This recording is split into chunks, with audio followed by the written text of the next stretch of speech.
Assalamualaikum warahmatullahi wabarakatuh. Di sini saya akan mempresentasikan PowerPoint saya yang berjudul Analisis dan Interpretasi Data, yang disusun oleh saya sendiri, Nur Halimah Nasir, dengan NIM N.20.02.036 dengan mata kuliah Manajemen Data. Langsung saja analisis data. Pengertian dari analisis data ini secara umum, analisis data adalah suatu proses atau upaya pengolahan data menjadi sebuah informasi yang baru agar karakteristik data tersebut menjadi lebih mudah dimengerti dan dapat berguna untuk solusi suatu permasalahan, khususnya yang berhubungan dengan penelitian.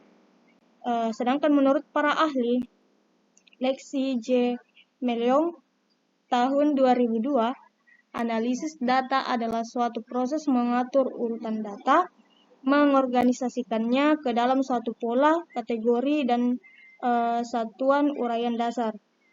Sedangkan menurut Taylor tahun 1973, analisis data adalah suatu proses yang merinci usaha secara formal untuk menemukan tema dan merumuskan hipotesis atau ide seperti yang didasarkan dan sebagai usaha untuk memberikan bantuan dan tema pada hipotesis.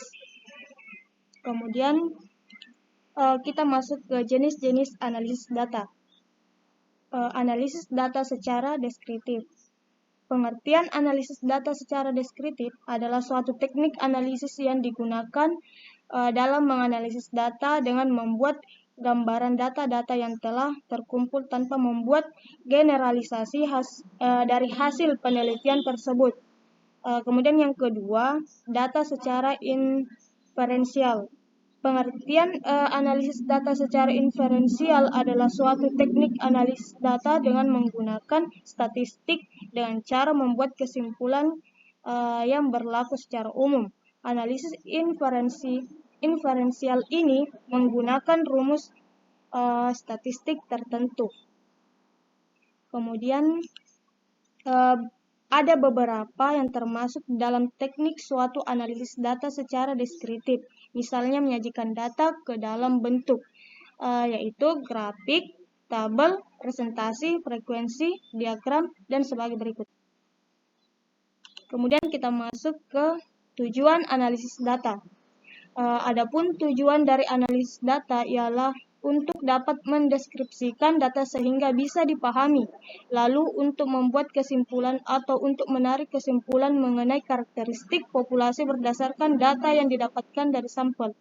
Biasanya ini dibuat berdasarkan pendugaan dan pengujian hipotesis. Kemudian kita masuk ke pengumpulan data. Pengumpulan data yaitu tahap awal dari aktivitas analisis data adalah pengumpulan data yang akan dianalisis. Di antaranya yang pertama, tahap editing, yaitu suatu proses pemeriksaan kejelasan dan kelengkapan terkait pengisian instrumen pengumpulan data. Yang kedua, tahap coding, yaitu suatu proses identifikasi dari klasifikasi terhadap semua pernyataan yang ada pada instrumen pengumpulan data berdasarkan variabel yang sedang diteliti. Kemudian yang ketiga, tahap pengujian, yaitu suatu proses pengujian kualitas data, baik dari sisi validitas dan reliabilitas instrumen dari pengumpulan data. Kemudian yang keempat, tahap mendeskripsikan data, yaitu suatu proses membuat deskripsi data dengan menyajikan dalam bentuk tabel frekuensi atau diagram dengan beragam ukuran tendensi sentral maupun ukuran dispersi. Kemudian yang kelima, tahap pengujian hipotesis, yaitu suatu proses pengujian terhadap proposisi apakah bisa diterima atau ditolak, apakah memiliki makna atau tidak. Kemudian kita masuk ke interpretasi data. Nah, pengertian dari interpretasi data ini secara umum, interpretasi merupakan sebuah proses yang berarti memaknai berbagai kumpulan dari jenis data penelitian yang sudah diolah. Berbagai data tersebut akhirnya mampu mengubah berbagai grafik, baik grafik batang, grafik garis, bentuk tabular, atau bentuk yang berupa lainnya. Oleh sebab itu, memerlukan interpretasi untuk menganalisisnya. Kemudian menurut para ahli, yaitu menurut K. Abror, interpretasi data merupakan suatu tahapan yang dilakukan dengan tujuan mengaitkan hubungan antara berbagai variabel penelitian dengan hipotesis penelitian antara diterima atau ditolak, sehingga dalam hal ini mampu menjelaskan terkait dengan fenomena penelitian secara mendalam berdasarkan data dan informasi yang tersedia. Kemudian kita masuk ke jenis interpretasi data. Yang pertama, metode interpretasi data kualitatif. Jenis interpretasi data yang pertama adalah metode interpretasi data kualitatif. Metode jenis ini digunakan untuk melakukan analisis data pada penelitian kualitatif, atau yang dikenal juga sebagai data kategoris. Biasanya metode ini pengerjaannya bukan menggunakan angka atau pola untuk menggambarkan data, melainkan menggunakan teks. Di dalam penelitian kualitatif, data kualitatif biasanya dikumpulkan dengan menggunakan berbagai macam teknik, namun seringkali akan lebih sulit untuk dianalisis bila dibandingkan dengan metode penelitian kualitatif lainnya. Dalam metode interpretasi data kualitatif, dibagi lagi menjadi dua jenis, yaitu data nominal dan juga data ordinal. Kemudian yang kedua, metode interpretasi data kuantitatif. Jenis kedua dari interpretasi data yaitu metode interpretasi data kuantitatif. Metode ini biasanya digunakan untuk menganalisis data yang digunakan pada penelitian kuantitatif atau yang biasanya juga dikenal sebagai data numerik. Sama halnya dengan data kualitatif, data kuantitatif ini juga dibagi lagi menjadi dua jenis, yaitu data diskrit dan data kontinu. Kemudian kita masuk ke cara melakukan interpretasi data.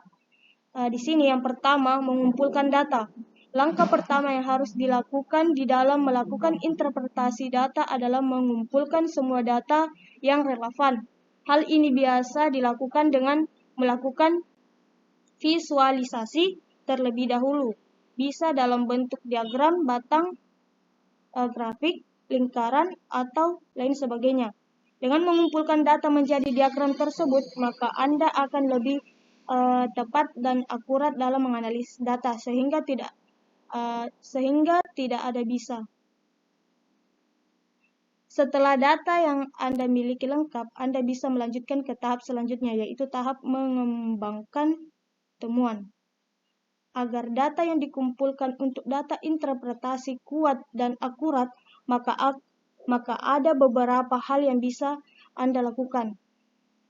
Yang pertama, mengidentifikasi tipe data pertama.